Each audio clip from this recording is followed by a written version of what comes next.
Hey my friend, welcome to my channel. Today we are diving into how to master your camera. No matter what brand or model you're using, whether you're a beginner or just looking to level up your skills, I am going to show you how to take control of your camera in just under 15 minutes. By the end of this video, you will feel confident shooting in a manual mode, nailing focus, and capturing stunning photos and video.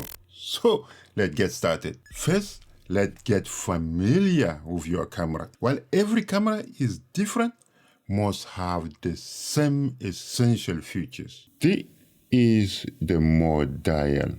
1. The mode dial. This is where you choose your shooting mode. We'll start with M for manual mode, but I will show you how to use aperture priorities and shutter speed priorities in a later videos. So for Sony cameras, that's how the mode dial look like. If I press on it, you can see in the screen, you have the options. So now we're just gonna put it on M. So now you can see on M. That's what we're gonna start with. Number 2, Viewfinder and LCD. This is the Viewfinder, and this is the LCD screen. You can use it to compose your shot. Some cameras have fully articulated screen, which are great for vlogging and also tricky angles. Number 3, the quick menu button. This gives you a quick access to the key setting like the ISO, shutter speed, and aperture. Different cameras have a different way of presenting the quick menu. Hasselblad X2D, here is where you can get to the quick menu. Press here, now you have your quick menu access to some essential menu. So here we have the Canon R system, and to have access to the quick menu, so we're gonna press this button where it says Q. So you press here, and you press here, you have access to your key setting. We have access to ISO, we have access to aperture, we have access to shutter speed. We also have access to white balance and also to autofocus or manual focus here as well. So quickly you can access them and change your setting. Number 4, the autofocus button. This is your best friend for nailing focus. We will talk more about autofocus in a later video. For the Canon, here is the button that we have for the autofocus. This one is the button for the autofocus. For Sony cameras, that is the autofocus button. For Hasselblad camera, here we have it. That is the autofocus button. Before we start shooting, let's set up your camera for success. 1. Image quality. Go to the menu, select image quality, and set it to RAW plus JPEG. RAW gives you more editing flexibility, while JPEG is great for quick sharing. I choose RAW and JPEG at the same time, RAW plus JPEG. We set to RAW and as plus JPEG. 2. White balance. Set to auto for now. Most modern cameras right now can nail auto white balance correctly, but you can adjust it later when you know more about how to set it up manually. But also camera gives you options. But me, I choose white balance and I stick with auto white balance. And okay. Number 3, autofocus setting. For Canon cameras, go to AF menu and select servo AF or continuous AF for moving subject or one-shot AF for still subjects. Number 4, drive mode. Choose single shooting for still or high-speed continuous for action shots. Now, let's talk about the exposure triangle. Aperture, shutter speed, and ISO. The exposure triangle is the foundation of photography. And here how it works. Number 1, aperture or f-stop. This controls how much light enters lens and affect the depth of field. A lower number like f1.2 gives you a blurry background, while a higher number like f11 keep everything in focus. Number 2, shutter speed. This determines how long the shutter speed stays open. A faster shutter speed, like 1,000 of a second, freeze motion, while a slower shutter speed, like 1/30 of a second, create motion blur. Number 3, ISO. This controls the camera's sensitivity to light. Keep it low, between 100 and 400 in bright condition, and increase it from 800 to 3200. Or you can even go more than that, but your image quality will suffer. Let's put this into practice. So first, we're going to set into mode dial. Go to mode dial, and we choose M, and we set it to M. Right. Next thing, we're going to set our aperture. So to set the aperture, so let's go to the quick menu. So we have shutter speed, we have aperture, we have ISO. First, I'm going to set up the aperture. So let me go to the aperture. So aperture here, what we have. So I'm going to set it to f1.2. First, I'm going to do that. And the next thing, I'm going to set the shutter speed. So here's the shutter speed. I'm going to set it to 125th of a second. Next thing, I'm going to set the ISO. ISO, I'm going to keep it as low as possible. Right. So now, let me just go to 100 and we'll see. That's the lowest ISO I'm going to choose. Okay. Because the subject is still, we're shooting still subject. Therefore, I don't need servo, but I need one shot. In a drive mode, I would choose single shooting because it's a still subject, so we don't need continuous. All right. So now I set my shutter speed, my aperture, my ISO, everything is set. You know, my AF set, drive mode, and everything is set. So I am kind of ready to take a picture, but I'm going to do one more tips to you. I'm going to show you one more thing.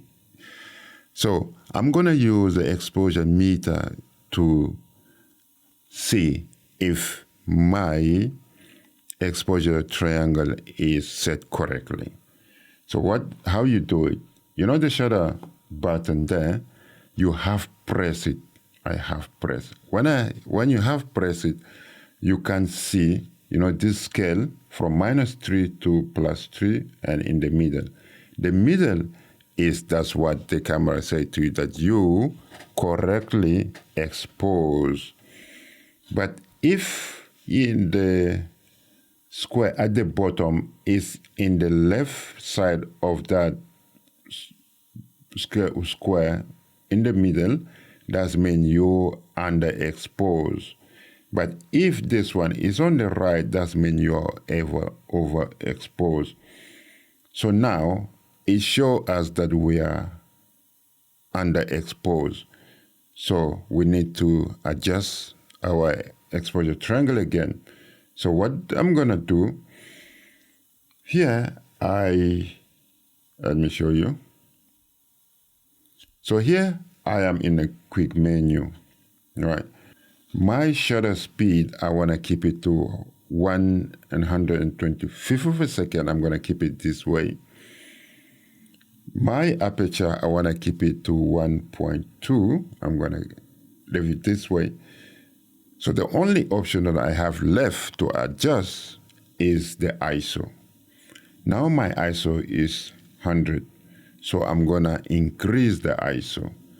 And remember, always, you know, try to keep it the ISO as low as possible. So so now I'm going to adjust the ISO. You know, the M is to adjust it so that, you know, this square at the bottom move right in the middle or a little bit on the right of that square here. Okay, so I'm gonna adjust the ISO. So I'm gonna increase my ISO. I'm gonna increase, and I keep looking at it. Let's say 200. 200. You can see the image become a little bit brighter. You can see that. So I'm gonna half press again. So I half press it. So the squares move a little bit close to the thing in the middle, but it's not quite there. So I'm gonna do again, increase the ISO. Let's increase the ISO to 400, let's see. All right, now the ISO is 400. So I'm gonna half press. And when I half press, we can see that the square move a little bit at the right side of the big square, big 5 square. Right, good. Now we gonna take a picture. So that's a picture taken, and I'm gonna review the picture quickly. So I'm gonna go into reviewing the picture, and I'm gonna try to zoom it. To zoom to see if everything is in focus. And I can see that everything is in focus, right? Don't be afraid to experiment and make adjustment and try it again. Now practice this technique to get razor sharp images every single time. Let's touch on tips for video shooting. Right, and also for video, we're gonna also use the triangle exposure. So we have the shutter speed, we have the aperture, and also we have the ISO. But one of the key differences will be into frame rate. So I'm gonna show you. So here is a movie resolution. The movie resolution is 4K, fine. And then below it is 25 frames per second, or we have 24 frames per second. So if you're in the US, 24, if in Europe, 25. So that is the frame rate that we need to choose. Most modern cameras are great for videography. Here are some quick tips. 1. Frame rate. Choose 24 frames per second for cinematic look or 60 frames per second for smooth motion. After choosing your frame rate, you need to choose your shutter speed. And the rule of thumb is that the shutter speed has to be the double of your frame rate. Let's say my frame rate is 25, then my shutter speed has to be 1/50 of a second.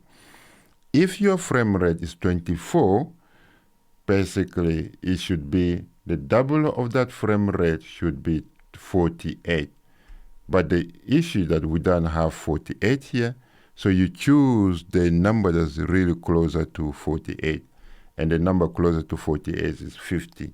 So that's for the cinematic look. And now I can record if I want to. So if I film, press recording. So I'm recording just, this art with my name on it. That's what I'm recording. So I think. 2. Autofocus. Use continuous AF or movie servo for smooth focus during recording. And that's it. You're now ready to master your camera.